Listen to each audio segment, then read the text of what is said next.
Alors, bonsoir tout le monde. Bienvenue à cette réunion ordinaire et publique du Conseil municipal de la Ville de Dieppe. Aucune annonce spéciale ce soir. Et pour notre mot d'ouverture, chers collègues, ayons la sérénité d'accepter les choses que nous ne pouvons changer, le courage de changer les choses que l'on peut et la sagesse de connaître la différence. Excusez. Alors, bienvenue à tout le monde. Nous allons confirmer le quorum. Tout le monde ici. Déclaration de conflit d'intérêts. Aucune déclaration de conflit d'intérêts reçue, à ma connaissance. Non. Alors, nous allons procéder avec l'adoption de l'ordre du jour proposé par le conseiller Cormier, appuyé par le conseiller Leblanc. Et on adopte l'ordre du jour tel que présenté. Est-ce qu'il y a des questions? Aucune question. Alors, ceux qui sont en faveur de la résolution, signifiez-le par un oui, ou de l'avis contraire par un non. Alors, l'ordre du jour est accepté tel que présenté. Et nous allons procéder avec l'item 7 pour les présentations et requêtes et pétitions. Avec 7.1, demande de renseignement des membres du Conseil au service régional. Nous avons le privilège d'avoir le superintendant Critchlow avec nous ce soir. Alors, il y en a qui ont des questions, des sujets. Et je comprends que c'est l'été. De nous dire qu'il n'y a même personne qui a eu des plaintes au sujet de M. Godet. Merci, M. le maire. Je voulais juste mentionner moi, j'ai reçu un courriel, puis je pense que d'autres l'ont reçu aussi, du fait que c'est une plainte concernant le bruit, la motocyclette dans le milieu de la nuit qui passe sur la Miro à pleine vitesse.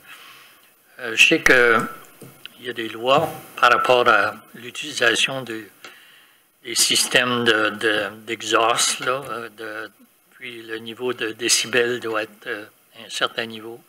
Je me demande si vous avez, comme sur la patrouille, s'il y a eu récemment des arrêts de ce côté-là. Et si oui, est-ce qu'il y a quelque chose qu'on peut faire ou c'est simplement une chose qu'on doit accepter? Parce que se faire réveiller à 2 heures du matin par une moto à pleine vitesse, c'est pas exactement plaisant. Donc, nous, on ne sait pas comment attaquer ça, mais il faut garder l'œil ouvert. On peut se réveiller puis courir en bas, mais le motocyclette a déjà passé, donc il n'y a plus rien à faire. Non, je sais que c'est tellement difficile, mais de toute façon, j'aimerais savoir, j'aimerais recevoir des plaintes quand même. On peut cibler les gens qui sont responsables. On reçoit souvent des plaintes de même partout. On peut travailler avec certaines personnes avec la province. Ils ont des outils pour mesurer comme le bruit, je crois. Donc, comme tel, on n'a pas comme des instruments qui mesurent le bruit, mais je sais qu'il y a des règlements. Je sais qu'à un moment donné, à Montréal, je pense que j'avais vu ça, c'est qu'il y a eu un stop, là, comme les polices arrêtent toutes les voitures, etc. Ouais. Mais aussi, ils arrêtent les motos, puis ils font une vérification du nombre de décibels que la moto va sortir. Puis si c'est au-dessus de la normale, ils ont un billet où ils sont demandés de rectifier leur moto. Est-ce qu'on fait ça ici, dans cette région? J'ai reçu des plaintes de Riverview, c'était en ce qui concerne la même situation. Donc, je l'ai sur ma liste, là. Oui. Puis, on va engager notre comme headquarters, le quartier général à Fredericton. Puis, si on peut juste lean on des personnes qui sont comme l'expertise qu'on dit pour régler ou cibler soit un check stop ou dans la région où on trouve des problèmes. d'habitude, c'est les mêmes personnes qui sont responsables. D'accord. OK, merci. Mais continue d'encourager le public de faire les plaintes. Merci. Merci. Quelqu'un d'autre? M. Brideau. Merci, M. le maire. M. Christo, c'est juste pour continuer avec M. Godette. Lorsqu'on parle des bruits excessifs des motards, des bicycles à gaz, j'imagine la même chose s'applique pour les automobiles, les petits autos qui qui modifient leur silencieux, là, parce qu'ils font autant de bruit qu'une bicycle à gaz, si tu veux. J'imagine que c'est les deux. Tout ça, ça fait toute partie du bruit excessif des autos, hein? Oui, hein? C'est le même. Parce qu'on en a... Je sais. OK, merci. Personne d'autre. Alors, on va continuer. Alors, item 7.2, présentation publique, modification proposée à l'arrêté Z9 2017, plan d'aménagement municipal.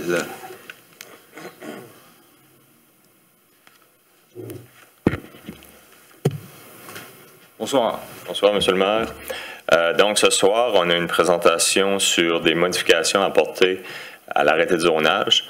Je vais vous présenter l'ordre de la présentation. On va parler de l'échéancier incluant les dates critiques pour le projet d'arrêté, les amendements proposés au plan d'aménagement municipal, puis aussi les amendements proposés à l'arrêté de zonage.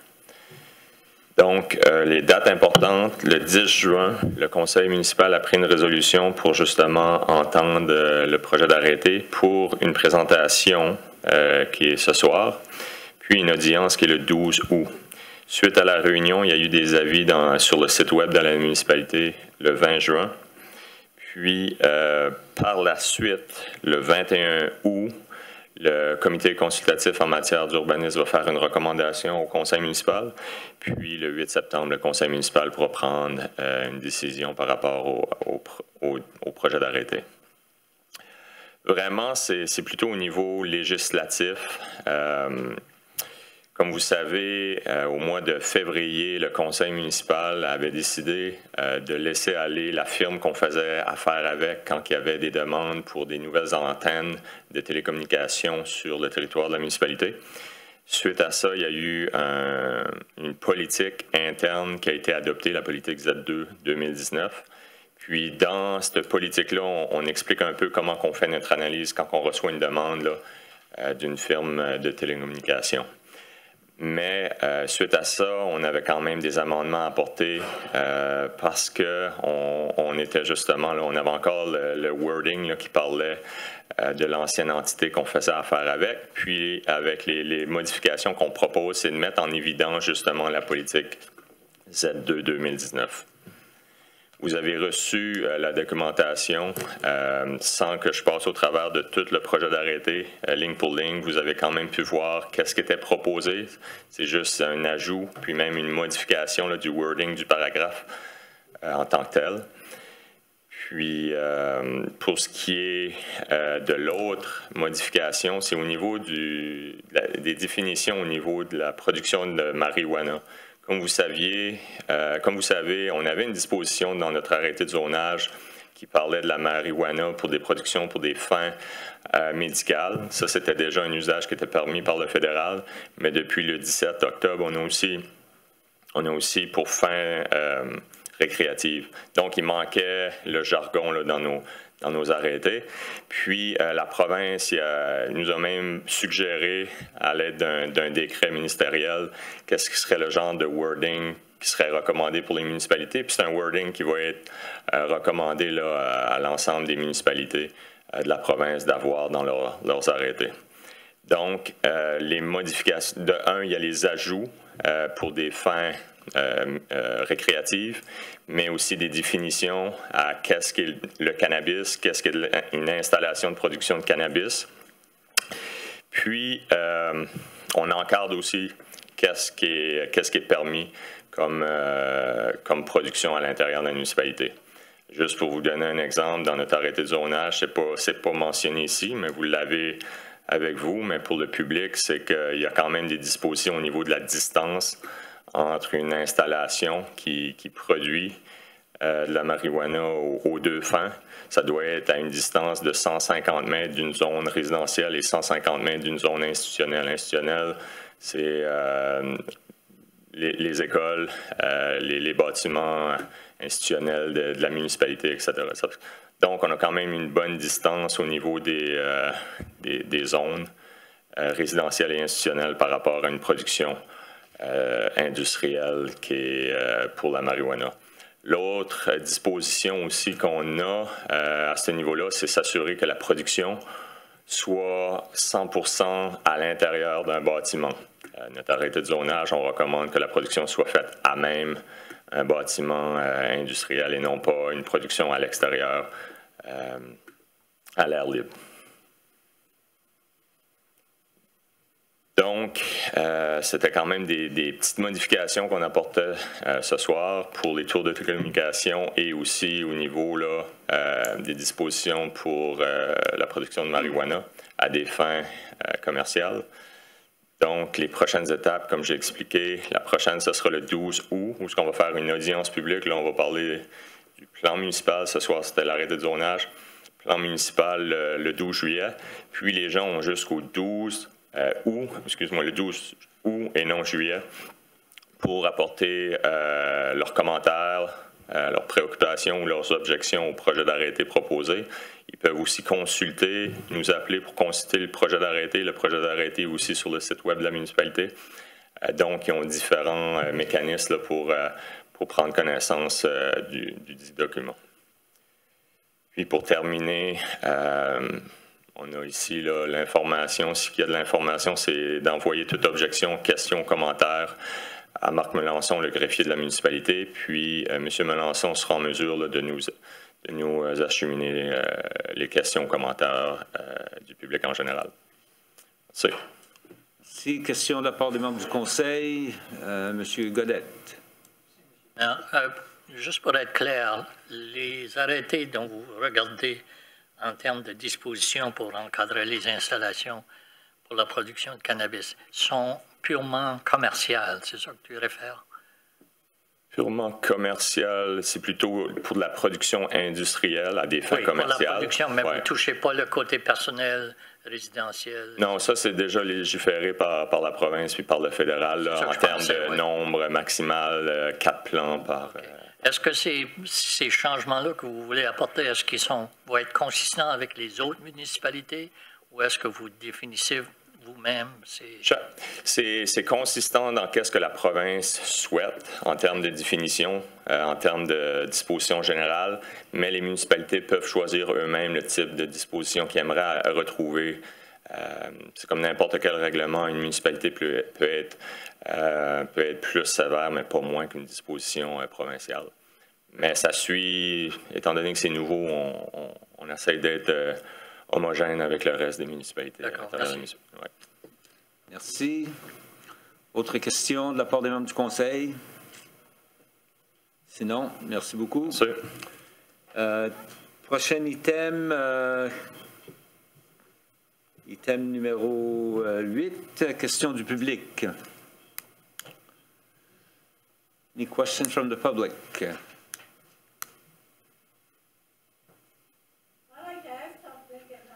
Well, step right up.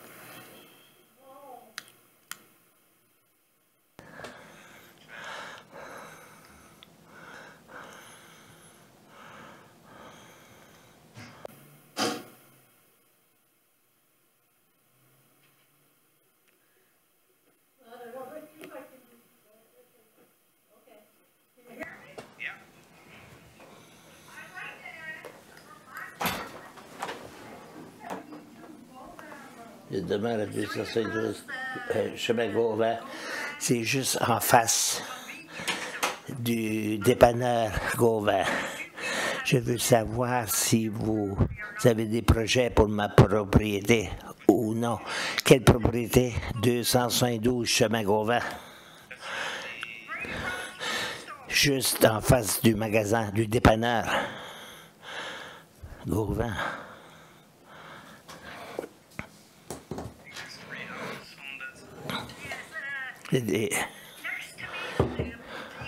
À côté de moi, il y a le bloc appartement. Du côté du marché, oui. À ce moment-ci, non. Je suis en sécurité. Catano, oui, c'est ce que je voulais savoir. Et je peux cesser de m'inquiéter. Merci beaucoup. Je sais que le secteur privé a difficulté, c'est pas que nous. Mais pas à notre point de vue, c'est la réponse, mais... Ça va?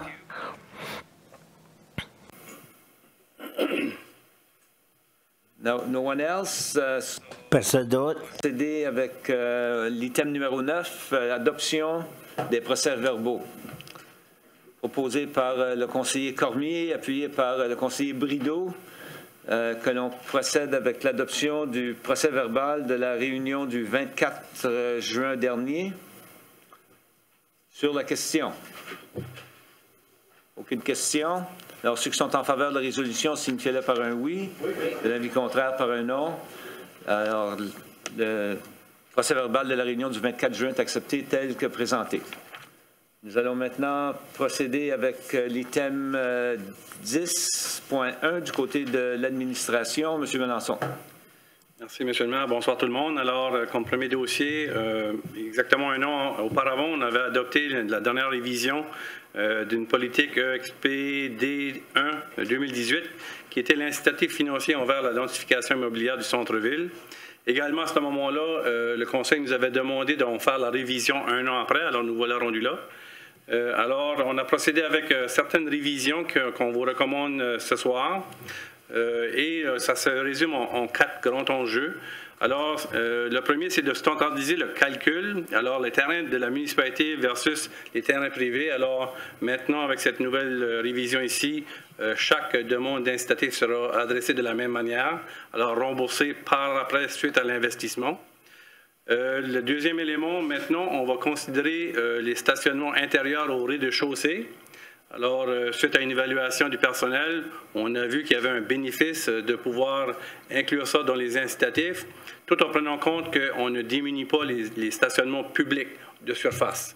Alors, une analyse sera faite en vertu de chaque demande et la politique recommandera, si elle rencontre ce critère ici, une contribution de 8 000 $ par stationnement créé au rez-de-chaussée à l'intérieur de l'édifice. Également, on aura toujours les incitatifs financiers envers les portes d'entrée du centre-ville et aussi on a identifié que la zone du centre-ville n'est pas seulement la place 1604, mais l'entière territoire du centre-ville.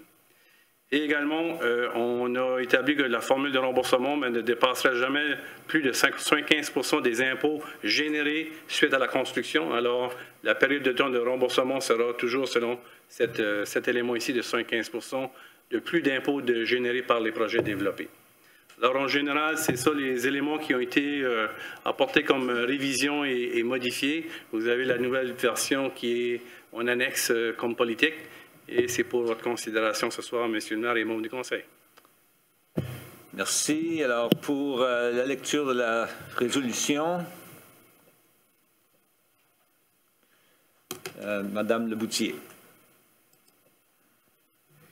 Merci, M. le maire. Que le Conseil abroge la politique EXPD-1 2018 intitulée « Incitatif financier envers la densification immobilière du centre-ville » et adopte la nouvelle politique EXPD-1 2019 intitulée « Incitatif financier envers la densification immobilière du centre-ville ». Je le propose, M. le maire. Proposé par Mme Leboutier, appuyé par le conseiller Godette.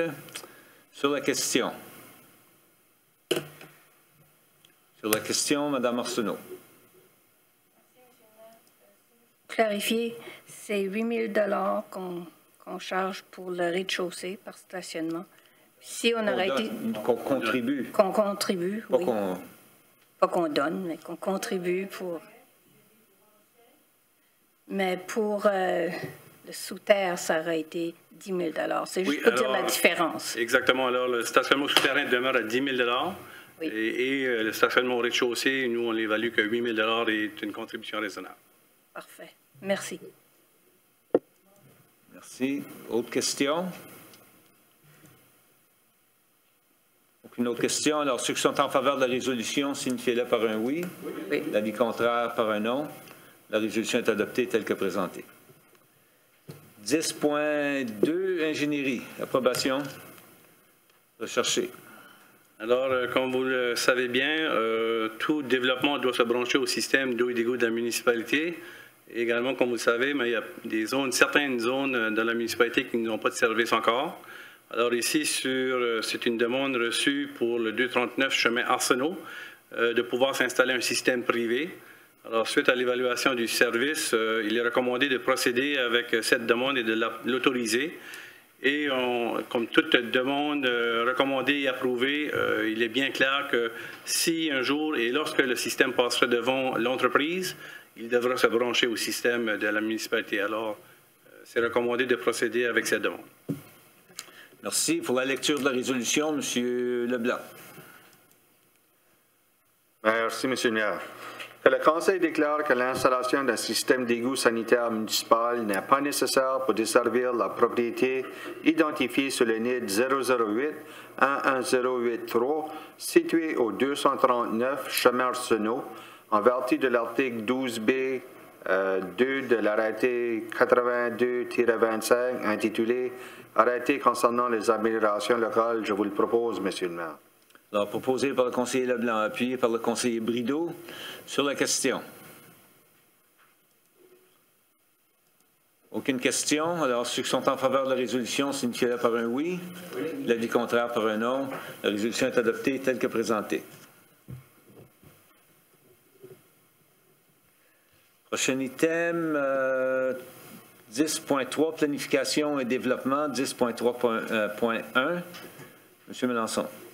Alors, nous avons reçu une demande de modification de conditions à l'arrêté Z831. Alors, ceci, c'est un projet qui est dans la zone de la nouvelle école, le long du boulevard Dieppe. Et la condition qu'il souhaite d'avoir révisée, c'est qu'il devait rencontrer un certain niveau de densification dans son lotissement. Alors, suite à une évaluation, cette densification a déjà été atteinte. Alors, il demande d'avoir un changement de zonage sur son projet. Alors, le 12 août prochain, on aurait cette date pour une audience publique et aussi on demanderait l'avis du comité consultatif en matière d'urbanisme et on demande un prolongement de délai parce qu'on devra seulement pouvoir l'entendre au mois de septembre. Alors, suite à cette demande qu'on se doit d'adresser, on demande de fixer ces deux dates avec vous ce soir au Conseil. Merci pour la lecture de la résolution. Monsieur Alain. Merci beaucoup, M. le maire. Que le Conseil fixe une audience publique le 12 août 2019 à 18 h à l'Hôtel de Ville de Dieppe, en vue d'entendre les objectifs relativement à la modification aux conditions liées à l'arrêt de zonage Z-8-31 enregistré au bureau d'enregistrement sous le numéro 331-16998 le 18 septembre 2013. Le Conseil demande l'avis écrit du comité consultatif en matière d'urbanisme et prolonge le délai prévu sous l'article 110.3 de la loi sur l'urbanisme au 9 septembre 2019. Je vous le propose, M. le maire. Alors, proposé par le conseiller Alain, appuyé par la conseillère Arsenault sur la question. Aucune question. Alors, ceux qui sont en faveur de la résolution, signifiez-le par un oui. Oui. L'avis contraire par un non. La résolution est adoptée telle que présentée. 10.3.2, M. Melançon. Alors ici, nous avons une demande d'un promoteur qui souhaite modifier la carte d'affectation de sol de l'aire d'affectation au niveau de commercial à résidentiel et également la carte de zonage pour devenir un commercial, de commercial mixte à la zone résidentielle à densité moyenne R3 pour une portion d'un terrain sur le NID ou un terrain adjacent au boulevard Dieppe, rue des Élèves, pour pouvoir procéder avec un projet de 4 maisons rangées contenant 23 logements. Alors ce soir, ici, nous sommes devant vous pour qu'on autorise une présentation publique le 12 août prochain, ici même, dans cette salle, qu'il y ait une audience publique qui ait lieu le 9 septembre, ici même à l'Hôtel de Ville également, et qu'on demande l'avis du comité en matière d'urbanisme le 23 septembre prochain lors de leur réunion du mois de septembre. Okay, merci. Pour la lecture de la résolution, M. Brideau. Merci, M. le maire. Alors que le Conseil fixe une présentation publique le 12 août 2019 à 18 h à l'Hôtel de Ville de Dieppe en vue d'entendre les objections à une modification proposée à la carte d'affectation du solde arrêté Z-9 2017 concernant le plan d'aménagement municipal visant une portion du terrain portant le NI 00924316 et que le Conseil fixe une audience publique le 9 septembre 2019 à 19 h à l'Hôtel de Ville de Dieppe en vue d'entendre les objections à la modification proposée à la carte de zonage arrêté de zonage Z10 2017 afin de permettre l'aménagement de maisons en rangée sur une portion du dit terrain et que le Conseil demande l'avis écrit du comité consultatif en matière d'urbanisme et prolonge le délai prévu sous l'article 110 parenthèse 3 de la loi sur l'urbanisme au 23 septembre 2019. Je vous le présente, M. le maire. Alors, proposé par le conseiller Brideau, appuyé par le conseiller Cormier. Sur la question. Sur la question. Ah, OK. Eh bien, j'avais vu ta lumière, j'avais vu votre lumière allumée, alors c'est ça, vous avez trouvé votre réponse. C'est bien. Alors, s'il n'y a pas de questions, ceux qui sont en faveur de la résolution signifient-le par un oui, de l'avis contraire par un non. Alors, la résolution est acceptée telle que présentée. Ce qui nous amène au 10.3.3, participation financière au projet de transition changement climatique. Monsieur Melançon. Alors ici, par l'initiative de l'Association des municipalités francophones du Nouveau-Brunswick, en 2014, la Ville de Dieppe s'était engagée de devenir un des partenaires à cette initiative. La Ville, avec les autres partenaires, on a établi les 3 premières étapes sont complétées. Alors ici, cette étape ici, pour une contribution de 5 000 $, on demande, et c'est exigé d'avoir une résolution du Conseil pour procéder à l'étape 4 et 5 de cette initiative. Alors, les étapes 4 et 5 sont plus précisément pour mettre en valeur le plan d'action local et surveiller les progrès et présenter les résultats. Alors, suite à cette résolution, nous allons procéder avec ces étapes et ce financement est par l'entremise de la Fédération canadienne des municipalités sous le programme de partenariat dans les protections du climat, PPC. Alors, c'est pour directive du Conseil de procéder à l'étape 4 et 5. Merci. Pour la lecture de la résolution, Mme Arsenault. Merci, Monsieur le maire. Que le Conseil s'engage à compléter les étapes 4 et 5 du programme des partenaires dans la protection du climat PPC de la Fédération canadienne des municipalités. Que le Conseil s'engage à participer financièrement au projet Transition Changement climatique jusqu'à concurrence de 5 000 $ versés à l'Association francophone des municipalités du Nouveau-Brunswick avant le 31 juillet 2019 et autorise que cette dépense soit prélevée sur le compte numéro 1-2-52-12-2836, budget de fonctionnement général, plan de développement durable. Je le propose, M. le maire. Alors, proposé par Mme Arsenault, appuyé par le conseiller Thibodeau sur la question. Aucune question. Alors, ceux qui sont en faveur de la résolution signifient par un oui. L'avis contraire par un non. La résolution est adoptée telle que présentée. Alors, 10.3.4, M. Melançon. Alors, vous avez devant vous une recommandation du comité en matière d'urbanisme qui recommande de procéder à l'adoption de l'arrêté CV1. Alors, vous vous rappelez bien que lorsqu'on a reçu une proposition suite du plan maître du développement de notre centre-ville en 2016 qui a été développé par la firme WSP Canada. Ensuite, on a pris les services d'ateliers urbains en 2018, en avril 2018, pour nous faire un guide d'aménagement pour notre centre-ville. Alors, dans ces éléments-là, une des recommandations, c'était d'avoir un contrôle d'accès, un accès sur la Champlain contrôlé, excusez-moi.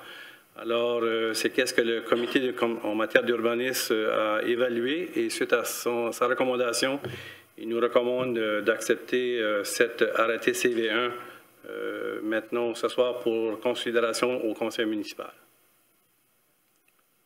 Merci. Pour la lecture de la résolution, M. Thibodeau.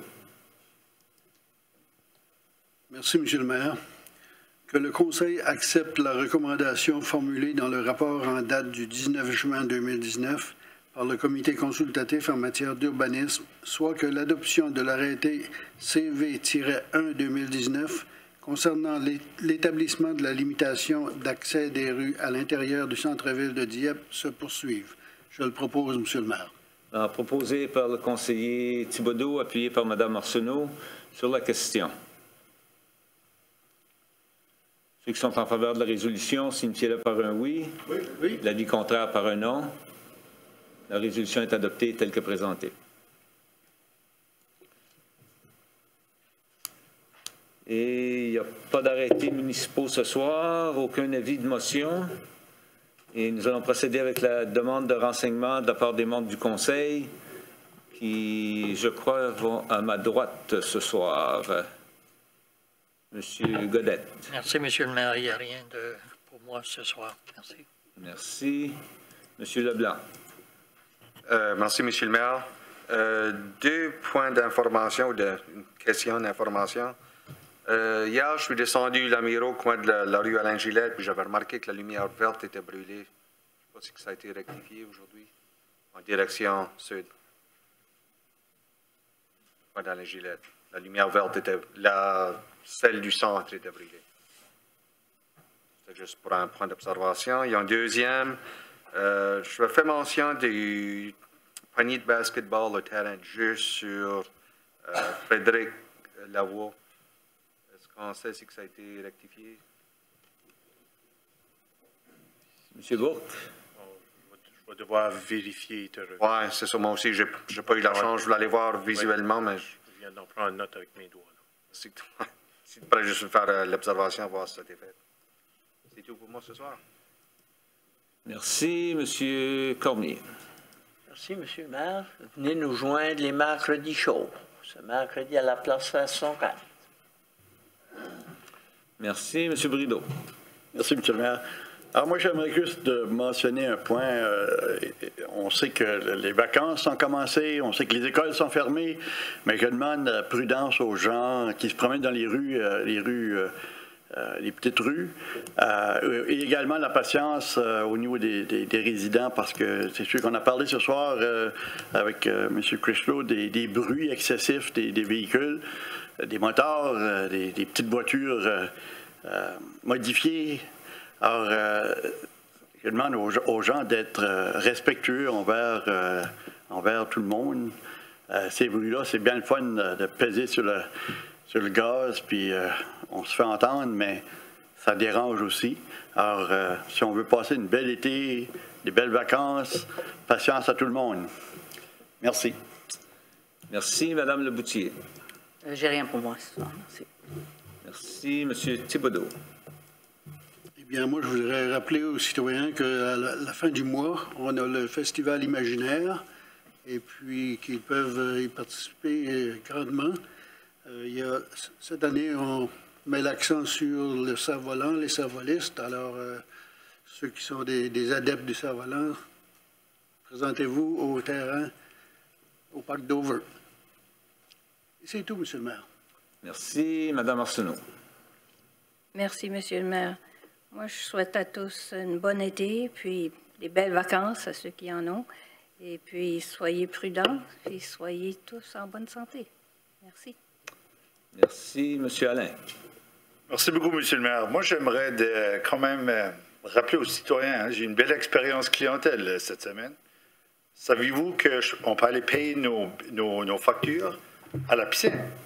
Il était comme 6h15, j'étais en retard, je n'ai pas pu aller à l'hôtel de ville aujourd'hui, cette semaine, ça ferme à 17h, mais je vais à la piscine, à 18h15, c'était ouvert, et j'ai pu payer mes factures de la ville de Dieppe. Donc, c'est un service impeccable, c'est une jeune fille qui était là, et ça a été une belle expérience, puis on parle tout le temps des fois du négatif, c'est quelque chose de positif qui nous est arrivé. Puis, je suis quand même aux employés de la Ville de Dieppe, c'est du bon service, et je veux quand même le souligner.